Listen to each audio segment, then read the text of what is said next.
আসসালামু আলাইকুম ওরহমতুল্লাহ। নূরশেল চ্যানেলে আপনাদের সবাইকে জানাই আন্তরিক শুভেচ্ছা। আজকের বিষয়টি প্রতিটি মুসলিমের জানা জরুরি। আপনি কি কখনো ভেবে দেখেছেন কেন মাথার ঘাম পায়ে ফেলে উপার্জন করার পরও মাস শেষে পকেটে কিছুই থাকে না?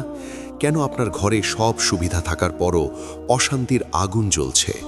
আল্লাহর রহমত কি তবে আপনার ঘর থেকে মুখ ফিরিয়ে নিয়েছে? আজ আমরা এমন 5টি গোপন ভুলের কথা জানব যা বিশেষ করে নারীরা অজান্তেই করে থাকেন, আর এর ফলেই ঘর থেকে বরকত কর্পূরের মতো উড়ে যায়। ভিডিওর শেষ কথাটি শুনলে আপনার চোখ ভিজে উঠবে, তাই এক মুহূর্তের জন্যেও মিস করবেন না। আমাদের ঘরগুলো হওয়ার কথা ছিল শান্তির নীড়, কিন্তু আজ সেখানে হাহাকার। ঘর হলো একটি বাগানের মতো, আর সেই বাগানের মালিনী হলেন নারীরা। একজন নারী চাইলে একটি ঘরকে জান্নাত বানাতে পারেন, আবার তার ছোট কিছু ভুলেই ঘর থেকে রহমতের ফেরেশতারা দূরে চলে যায়। কেন রিজিক সংকীর্ণ হচ্ছে? কেন বরকত নেই? এই বাস্তব জীবন কেন্দ্রিক প্রশ্নগুলোর উত্তর খুঁজতে আজকের এই বিশেষ আলোচনা। প্রিয় দিনী ভাই ও বোনেরা, আমাদের ভিডিওর প্রথম এবং অত্যন্ত গুরুত্বপূর্ণ পয়েন্টটি হলো সকালে অলসতা এবং সূর্য ওঠার পর পর্যন্ত ঘুমিয়ে থাকা। আল্লাহর রাসূল দোয়া করেছিলেন, হে আল্লাহ, আপনি আমার উম্মতের জন্য ভোরের সময়ে বরকত দান করুন। সুনানে তিরমিজি। কল্পনা করুন, নবীজি যে সময়ের জন্য দোয়া করেছেন সেই সময়টা আমরা অবহেলায় কাটিয়ে দিচ্ছি। বিশেষ করে মা বোনদের ওপর ঘর গোছানো এবং রান্নার দায়িত্ব থাকে। অনেক সময় দেখা যায় ফজরের নামাজ পড়ে আমরা আবার গভীর ঘুমে আচ্ছন্ন হয়ে যাই। সূর্য মাথার উপর উঠে যায়, অথচ ঘরের দরজা জানালা বন্ধ থাকে। হাদিসে আছে, ভোরবেলা আল্লাহ তাআলা বান্দাদের মধ্যে রিজিক বন্টন করেন। এখন আপনিই বলুন, যখন বরকত বন্টন করা হচ্ছে তখন যদি আপনি ঘুমের ঘোরে থাকেন, তবে সেই রহমত কি আপনার ঘরে প্রবেশ করবে? অনেক বোন অভিযোগ করেন যে স্বামী অনেক টাকা আয় করে, কিন্তু ঘরে বরকত নেই। বোন আমার, আপনি কি সকালে উঠে আল্লাহর জিকিরের মাধ্যমে আপনার দিন শুরু করেন, নাকি মোবাইলের স্ক্রিন দেখে কিংবা আলসেমি করে দুপুর করে ফেলেন? একটি বাস্তব গল্প শুনুন। এক মধ্যবিত্ত পরিবারের স্ত্রী ছিলেন খুব পরিশ্রমী, কিন্তু তিনি সব সময় দেরিতে ঘুম থেকে উঠতেন। তার স্বামী সারাদিন খাটতেন, কিন্তু ঘরে সব সময় অভাব লেগেই থাকত। একদিন এক প্রবীণ আলেমের পরামর্শে সেই স্ত্রী নিয়মিত ফজর থেকে সূর্যোদয় পর্যন্ত জেগে থাকা শুরু করলেন। তিনি ওই সময় কোরআন তেলাওয়াত করতেন এবং ঘরের কাজ গুছিয়ে রাখতেন। মাত্র 1 মাস পর তিনি দেখলেন তাদের ঋণের বোঝা কমতে শুরু করেছে এবং ঘরে এক অদ্ভুত প্রশান্তি নেমে এসেছে। এটাই হলো ভোরের বরকত। ইনশাআল্লাহ পরের পার্টগুলোতে আমরা একে একে দেখব কোন 5টি কাজের কারণে ঘরে বরকত থাকে না। কাজ 1। কখনো এমন হয়েছে ঘরে ঢুকেই মুখ থেকে বেরিয়ে যায়, এই ঘরে কিছুই ঠিক নেই, সব আমার কপাল খারাপ, কিছুতেই শান্তি পাই না? কথাগুলো ছোট, কিন্তু এই কথাগুলোই ঘরের বাতাস ভারী করে দেয়। ঘরের মানুষরা টের পায় কথার ভেতরে অভিযোগ আছে, মনটা অস্থির।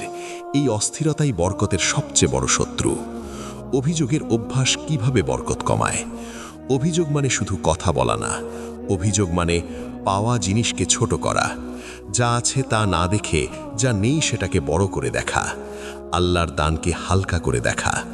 এই মানসিকতায় ধীরে ধীরে কৃতজ্ঞতা কমে, মন ভারী হয়, ঘরে অশান্তির বীজ পড়ে। বরকত আসে কৃতজ্ঞতায়, বরকত যায় অভিযোগে। আল্লাহ বলেন, কৃতজ্ঞ হলে তিনি বাড়িয়ে দেন। এই বাড়িয়ে দেওয়া শুধু টাকার ক্ষেত্রে না, শান্তি বাড়ে, ভালোবাসা বাড়ে, তৃপ্তি বাড়ে। আর অভিযোগ করলে এই বাড়াটাই থেমে যায়। একটি বাস্তব গল্প শুনুন। একটা ঘরের কথা বলি। ঘরে সব ছিল, ছাদ ছিল, খাবার ছিল, মানুষ ছিল, কিন্তু একজন মানুষ সারাদিন বলতো, এইটা ভালো না, ওটা ঠিক না, সবাই আমাকে বোঝে না। কয়েক মাস পর ঘরের পরিবেশ এমন হয়ে গেল, কেউ কারো সাথে কথা বলতে চায় না। কিন্তু যখন সে মানুষটা নিজেকে একটু বদলালো, প্রতিদিন অন্তত একটা বিষয়ে কৃতজ্ঞতা প্রকাশ করলো, ধীরে ধীরে ঘরের বাতাস বদলাতে শুরু করলো। আজ থেকে ছোট একটা বদল আনো। অভিযোগ আসলে 1 সেকেন্ড থামো, মনে মনে বলো, আলহামদুলিল্লাহ, কিছু তো আছে। তারপর কথা বলো। এই 1 সেকেন্ড থামাটাই ঘরের বরকত ফেরানোর শুরু। কথা বলার ধরন বদলাও। কথা বলার ধরন ঘরের পরিবেশ গড়ে। একই কথা 2 ভাবে বলা যায়। তুমি তো কিছুই ঠিক করো না, এটা যদি একটু ঠিক করা যায় ভালো হতো। নরম কথা ঝগড়া কমায়, শান্তি বাড়ায়, বরকতের দরজা খোলে। কাজ 2। কিছু জিনিস আছে যেগুলো ব্যবহার হয় না কিন্তু জমে আছে। কিছু জিনিস আছে যেগুলো দরকার ছিল না তবু কেনা হয়েছে। এই অপ্রয়োজনীয় জিনিসগুলো শুধু জায়গা নেয় না, মনের জায়গাও দখল করে। অগোছালো ঘর অগোছালো মন তৈরি করে, আর অগোছালো মন বরকতের পথে বাধা হয়ে দাঁড়ায়। অপচয় মানে শুধু টাকা নষ্ট করা না, অপচয় মানে দরকার না থাকলেও কেনা, খাবার নষ্ট করা, সময় নষ্ট করা, জিনিস ফেলে দেওয়া যেটা অন্যের কাজে লাগতে পারত। এই অপচয়ের অভ্যাস ধীরে ধীরে বরকতের দরজা বন্ধ করে দেয়। আল্লাহ অপচয়কারীদের পছন্দ করেন না। এই কথাটা খুব নরমভাবে বলা, কিন্তু অর্থটা খুব শক্ত। যেখানে আল্লাহ পছন্দ নেই সেখানে বরকত থাকে না। অগোছালো জীবন মানে কোথায় কি আছে জানা নেই, সময় মতো কাজ শেষ হয় না, ছোট কাজেও বিরক্তি লাগে। এই বিরক্তি ঘরের মানুষের ওপর গিয়ে পড়ে। বিরক্তি থেকে কথা কাটাকাটি, কথা কাটাকাটি থেকে অশান্তি, আর অশান্তিতে বরকত থাকে না। একজন মানুষ বলেছিল, আমার ঘরে ঢুকলেই মাথা ভারী লাগে। সে একদিন ঠিক করল ধীরে ধীরে অপ্রয়োজনীয় জিনিস সরাবে। একটা সপ্তাহ ধরে সে কিছু জিনিস দান করল, কিছু ফেলে দিল, ঘরটা হালকা করল। সে বলেছিল, ঘর হালকা হওয়ার সাথে সাথে আমার মনও হালকা হয়ে গেছে। এই হালকা মনেই বরকত বসবাস করতে চায়। আজই ছোট করে শুরু করো। একটা ড্রয়ার খুলো, 3টে অপ্রয়োজনীয় জিনিস বের করো। যেটা কারো কাজে লাগতে পারে দান করো, বাকিগুলো সরিয়ে রাখো। এই ছোট কাজটাই ঘরে বরকতের জায়গা তৈরি করে। কাজ 3। কখনো এমন হয়, ফোনে কথা বলতে বলতে কাউকে নিয়ে কথা উঠে আসে। শুরুতে হালকা মজা, তারপর ধীরে ধীরে অন্যের দোষ বলা শুরু। এই কথাগুলো বাইরে না বলা হলেও, ঘরের ভেতরে বলা হলেও এর প্রভাব ঘরের বাতাসে পড়ে। কথার বিষ ঢুকে গেলে মন ভারী হয়, মন ভারী হলে বরকত দূরে সরে যায়। পরনিন্দা মানে কারো এমন দোষ বলা যেটা সে শুনলে কষ্ট পাবে। সে সামনে থাকুক বা না থাকুক, এইটাই পরনিন্দা। অনেক সময় আমরা বলি, আমি তো সত্য কথাই বলছি, কিন্তু সত্য হলেও পেছনে বলা দোষ পরনিন্দাই। আল্লাহ পরনিন্দাকে খুব অপছন্দ করেন। এটাকে এমন কিছুর সাথে তুলনা করা হয়েছে যেটা ভাবলেই মনটা কুঁকড়ে যায়। এই তুলনাটাই বোঝায় পরনিন্দা কতটা ভারী গুনাহ। যেখানে ভারী গুনাহ সেখানে বরকত টেকে না।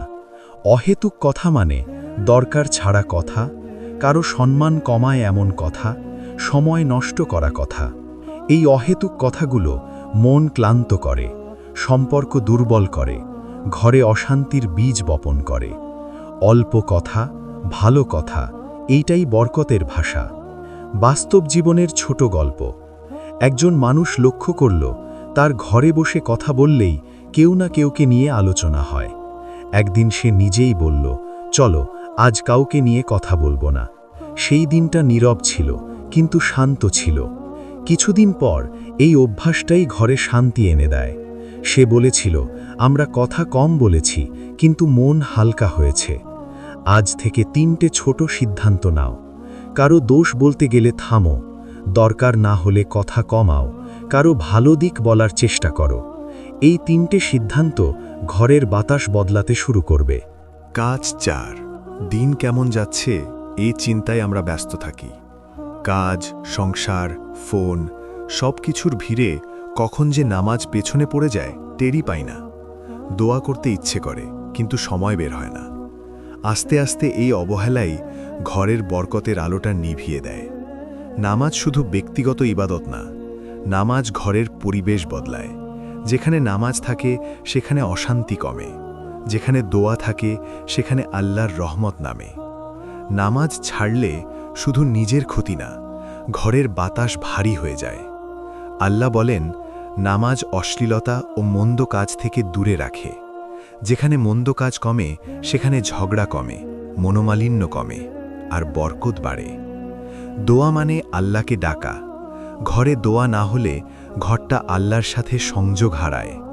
সংযোগ কমলে মন ভারী হয়, সমস্যা বড় লাগে, ছোট কথায় মন ভেঙে যায়।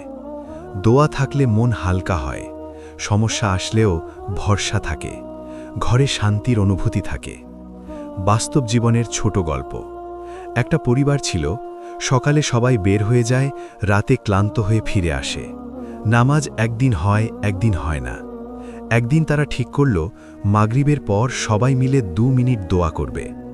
কিছুদিন পর তারা নিজেরাই টের পেল ঝগড়া কমেছে, ঘরের কথা নরম হয়েছে।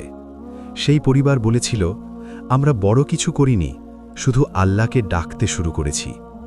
আজ থেকেই ছোটভাবে শুরু করো, অন্তত 1 ওয়াক্ত নামাজ সময় মতো, খাওয়ার আগে একবার দোয়া, ঘুমের আগে 1 মিনিট আল্লাহর কাছে কথা।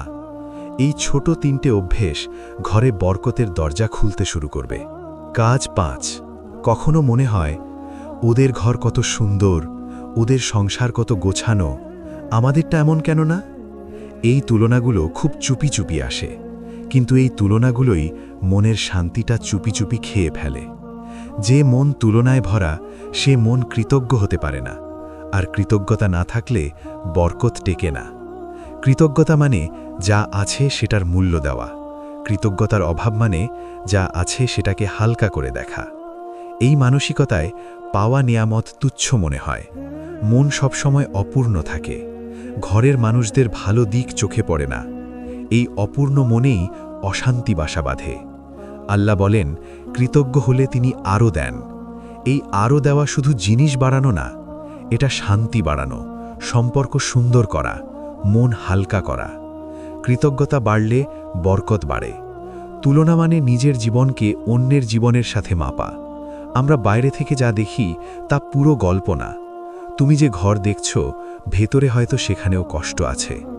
তুলনা করলে নিজের ঘর ছোট লাগে, নিজের মানুষগুলোকে কম মনে হয়, নিজের কষ্ট বড় লাগে। এই মানসিকতা ঘরের বরকতের আলো নিভিয়ে দেয়। একজন মানুষ সবসময় বলতো, আমাদের ঘরে কিছুই ঠিক নেই। একদিন সে লিখে ফেলল তার ঘরে কি কি ভালো আছে। লিস্টটা ছোট ছিল, কিন্তু সত্য ছিল। কিছুদিন পর সে বলল, আমি বুঝেছি আমার ঘরে বরকত ছিল, আমি দেখতে শিখিনি। দেখতে শেখাটাই বরকতের শুরু। আজ থেকেই ছোট করে শুরু করো। রাতে ঘুমানোর আগে 3টে ভালো জিনিস মনে করো। কারো সাথে তুলনা এলে নিজের জীবনের ভালো দিকটা ভাবো। মনে মনে বলো, আলহামদুলিল্লাহ, যা আছে তাতেই খুশি। এই 3টে অভ্যেস ঘরে বরকত ফেরাতে শুরু করবে। এই 5টা অভ্যেস খুব বড় কিছু না, কিন্তু প্রভাবটা খুব বড়।